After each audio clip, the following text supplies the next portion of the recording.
I'm going to head over to Ryan Gable and Rick Armour with a special guest. We have a big announcement here on WBEV. Gentlemen. Well, yes, we do, and thank you, Wade. Richard, good morning. Good morning to you, Ryan. Always good to see everybody. Beautiful weekend, and we follow that up with some very, very exciting news today. It really is. It's a big day, great weather, great timing for this, and hard to believe that Children's Radiothon, the 24th annual. I know you were there for the first time. Everyone. Can you believe 24 years has gone by? Every single. I mean, I've been around radio. I've been around radiothons so long that you and Craig Warmbold were like 12 years old when we did the first one. I mean, that's how long. That's probably I've been doing fair. this. That's probably fair. Well, some exciting news.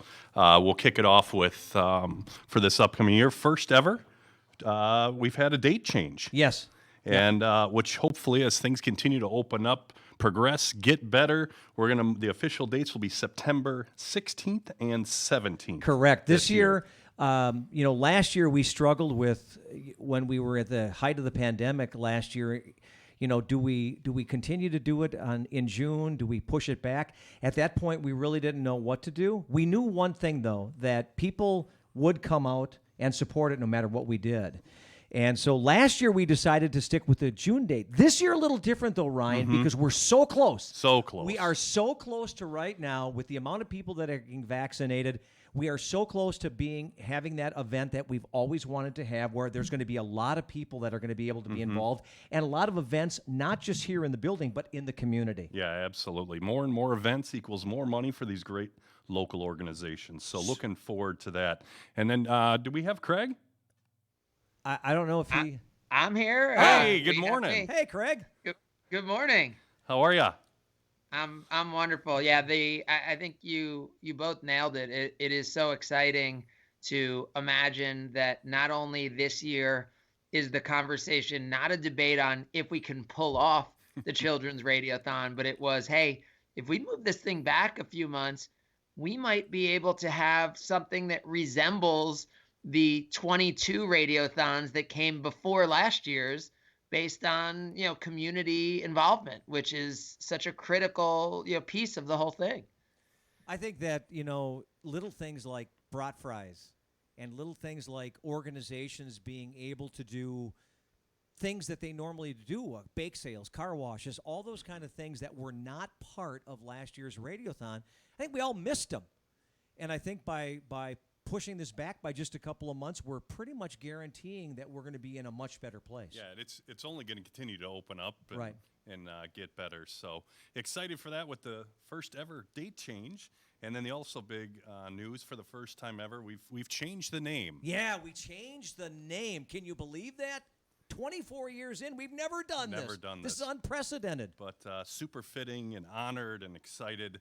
The Children's Radiothon will now be the John Moser Children's Radiothon. Good Karma Brands, John Moser Children's Radiothon. Got a perfect ring to it, Craig.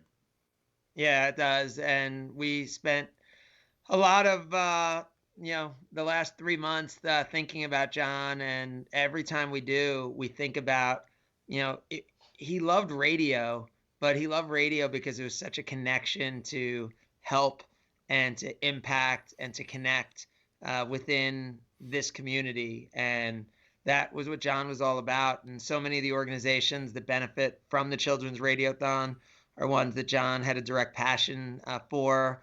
And as we thought of a legacy for John Moser and a way to honor someone who, like Rick and me, had been around for the first 23 of these and was so passionate about this. But, beyond the first 23 radiothons that he was a part of, that Rick and I were, he was also in the community for another 23 years that we weren't. Right. doing all sorts of events and doing all sorts of things to help community organizations. So the idea of putting someone's name on the Radiothon was not something we had ever considered before. But the Good Karma Brands, John Moser Children's Radiothon does have that ring, and it just feels right to associate him with something that is impacting so many in this community. And obviously we will continue to do things that we've always done with the Radiothon when it comes to, all the different auction items that we do, which is always a really good time, the donations that come in.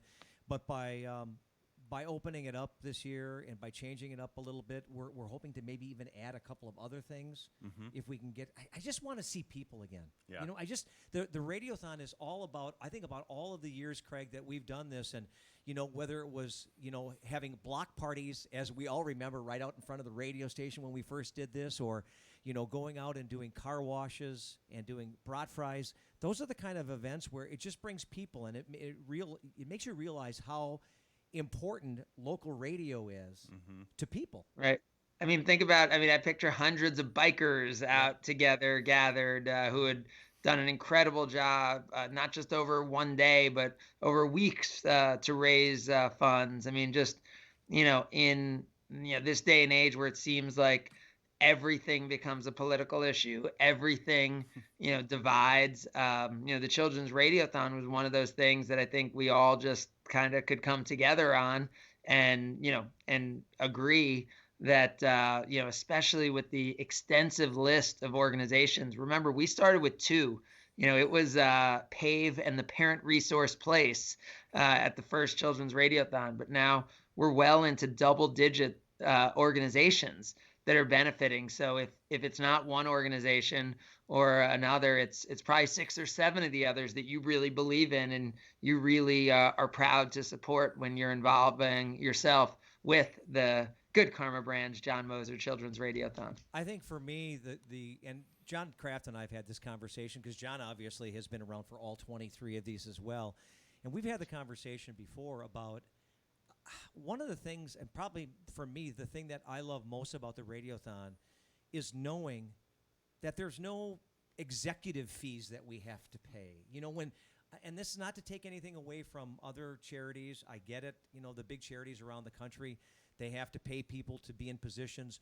But we don't do that with the Children's Radiothon. I mean, when the money comes in for the Children's Radiothon, all of that money, every last cent, goes directly to the organizations, and that's something that I think we should be proud of. Yeah, it really is. And think about last year and how we had no idea what was going to happen.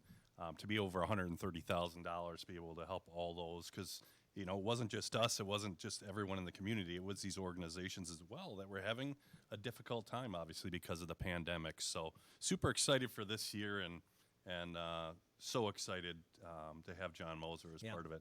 Yeah, as we continue forward. I think with having John's name attached to anything is really, really important in a community like this, just because of what he meant to everybody. And John never said no. John never said no when people asked him to help out with things. And obviously, it was always the same with the Children's Radiothon when he stepped up. Although I don't think he ever made his way on top of the roof, did he? I doubt it. I don't think he ever made it on top of the roof. But yeah, we're very. I think if we told him he could, he could bring his hunting stuff up there and have a view of of a turkey or something. That might have been the only way we could have got him up there. Yeah, pop absolutely. off a few coyotes from the roof. So as of right now, we're still in the planning stages. As I mentioned, when we talked about the date change, one of the reasons that we are looking at this date is because we are hoping to integrate maybe a few different things, a couple of more fun outdoor activities. I mean, by having it in September, we still should be involved with some great weather. Absolutely. September in Wisconsin typically is just a wonderful place. And Craig, would you say that this is kind of is this something that's going to be up for negotiation next year, or is this kind of like, if everything's back to normal by next year, the Radiothon goes back to June? I don't know. I mean, I guess like everything else, we'll see. I don't think there's any reason not to be open-minded to it. I feel like we've always had the Radiothon. It's like the NBA draft. I always equate things with sports, and now all of a sudden it's during Packer season, and so it's just a totally different feel, and it'll be interesting. I mean, who knows? Maybe there's a Packers Thursday night game that night. And maybe we're doing some big watch party once the schedule comes out with some big outdoor TV. I mean, you just never know what it could end up being and what it could lead to. And, I trust in the marketing team there to just be super creative and figure out ways to maximize the date and the event, no matter what's thrown at us. Yeah, and again, we're going to be doing a lot of the things that we've done in the past. That big thing, of course, is our on-air auctions that we do that raise so much money. And to all the businesses out there that are listening and all the business people, obviously your donations are so important to this. And that's what really drives this whole thing, and we'll be able to raise funds for all these great local organizations. Yeah, it's very exciting. Over $2 million, right? I mean, it's 20.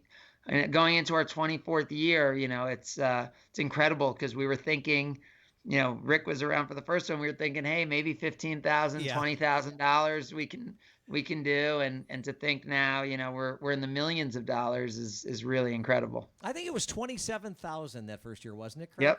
Yep, absolutely. Because I remember sitting in those meetings going, man, if we could do $10,000 or $15,000, that would be a big deal. Yeah. And then and it was. And the money just kept on coming in, and it was just it. I think the one thing that you find out after doing radiothons for a long time is how much they mean to the community. You think you're doing it just for the organization. It really, truly is for the whole community.